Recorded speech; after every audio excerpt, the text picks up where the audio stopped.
Il était une fois un homme qui avait de belles maisons à la ville et à la campagne, de la vaisselle d'or et d'argent, des meubles en broderie et des carrosses tout dorés. Mais par malheur, cet homme avait la barbe bleue. Cela le rendait si laid et si terrible que toutes les femmes s'enfuyaient devant lui. Une de ses voisines avait 2 filles parfaitement belles. Il en demanda une en mariage, et lui laissa le choix de celle qu'elle voudrait lui donner. Elle n'en voulait point toutes deux, ne pouvant se résoudre à prendre un homme qui eût la barbe bleue.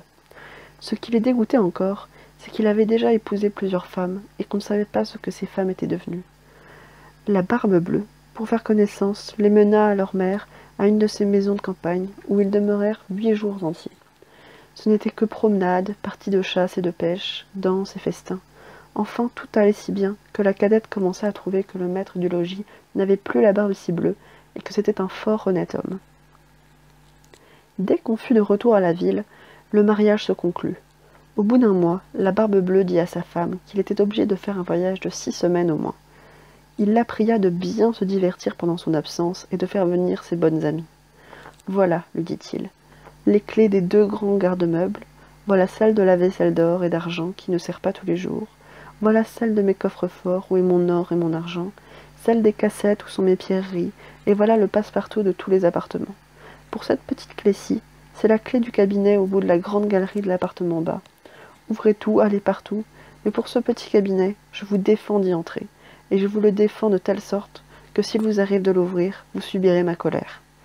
Elle promit d'observer exactement tout ce qui venait de lui être ordonné, et lui, après l'avoir embrassée, monta dans son carrosse et partit pour son voyage. Les voisines et les bonnes amies n'attendirent pas qu'on vienne les chercher pour aller chez la jeune mariée, tant elles étaient impatientes de voir toutes les richesses de sa maison. Elles n'avaient pas osé y venir pendant que le mari y était, à cause de sa barbe bleue qui leur faisait peur. Les voilà aussitôt à parcourir les chambres, les cabinets, les garde-robes, toutes plus belles et plus riches les unes que les autres. Elles montrèrent ensuite aux garde-meubles, où elles pouvaient admirer le nombre et la beauté des tapisseries, des lits, des sofas, des cabinets, des tables et des miroirs dont les bordures étaient les plus belles et les plus magnifiques qu'on eût jamais vues. Elles ne cessaient d'exagérer et d'envier le bonheur de leur amie, qui cependant ne s'amusait pas à voir toutes ces richesses, à cause de l'impatience qu'elle avait d'aller ouvrir le cabinet de l'appartement bas. Elle fut si pressée de sa curiosité que, sans considérer qu'il était malhonnête de quitter la compagnie de ses amis, elle y descendit par un petit escalier dérobé, et avec tant de précipitation qu'elle pensa se rompre le cou 2 ou 3 fois.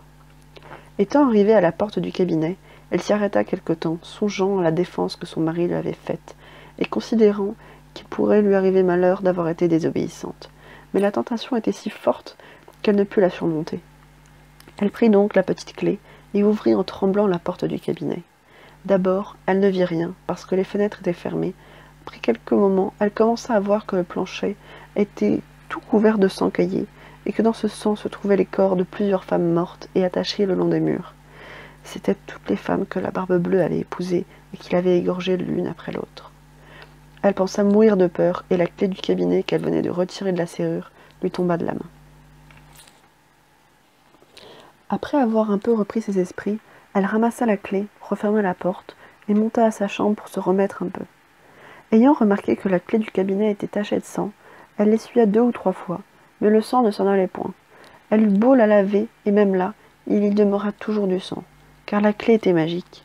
Quand on ôtait le sang d'un côté, il revenait de l'autre. La barbe bleue revint de son voyage dès le soir même. Sa femme fit tout ce qu'elle put pour lui montrer qu'elle était ravie de son retour. Le lendemain, il lui redemanda les clés, et elle les lui donna, mais d'une main si tremblante qu'il devina ce qui s'était passé. « Pourquoi, lui dit-il, la clé du cabinet n'est-elle point avec les autres ? Je l'ai laissée là-haut, sur ma table, dit-elle. Ne manquez pas, dit la barbe bleue, de me la donner tantôt. Après plusieurs remises, il fallut apporter la clé. La barbe bleue, l'ayant regardée, dit à sa femme, « Pourquoi y a-t-il du sang sur cette clé ?»« Je n'en sais rien, répondit la pauvre femme, plus pâle que la mort. « Vous n'en savez rien, reprit la barbe bleue. Je le sais bien, moi. Vous avez voulu entrer dans le cabinet.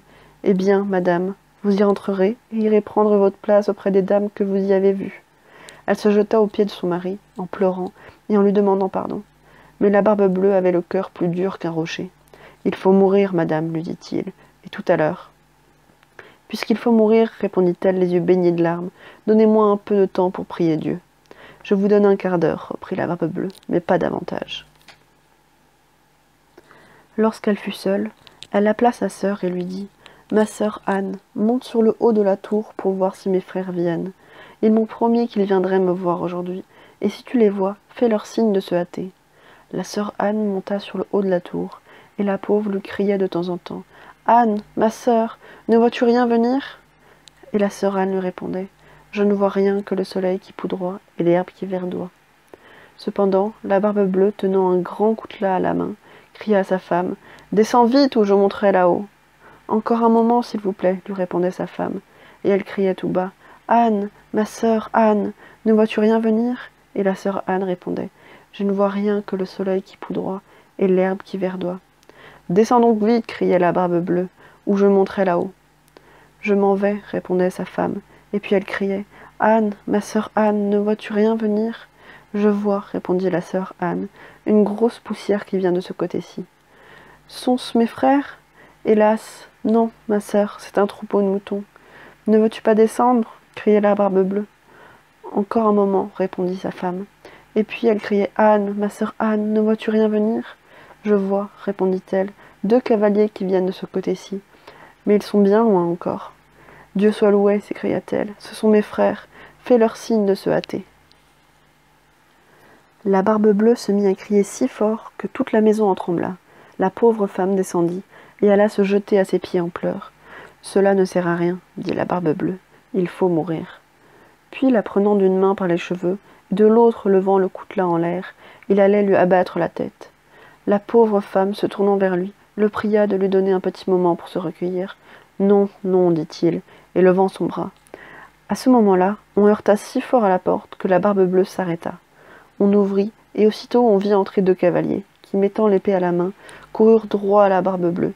Il reconnut les frères de sa femme, de sorte qu'il s'enfuit aussitôt. Mais les 2 frères le poursuivirent, et l'attrapèrent avant qu'il pût gagner le perron. Ils lui passèrent l'épée à travers le corps, et le laissèrent mort. La pauvre femme n'avait même plus la force de se lever pour embrasser ses frères. Il se trouva que la Barbe-Bleue n'avait point d'héritier, et qu'ainsi sa femme demeura maîtresse de tous ses biens. Elle en employa une grande partie à marier sa sœur, Anne, avec un jeune gentilhomme, dont elle était aimée depuis longtemps. Une autre partie à acheter des charges de capitaine à ses 2 frères, et le reste à se marier elle-même à un fort honnête homme, qui lui fit oublier le mauvais temps qu'elle avait passé avec la Barbe-Bleue. Moralité. La curiosité, malgré tous ses attraits, coûte souvent bien des regrets. On en voit, tous les jours, 1000 exemples paraître. C'est, n'en déplaise au sexe, un plaisir bien léger.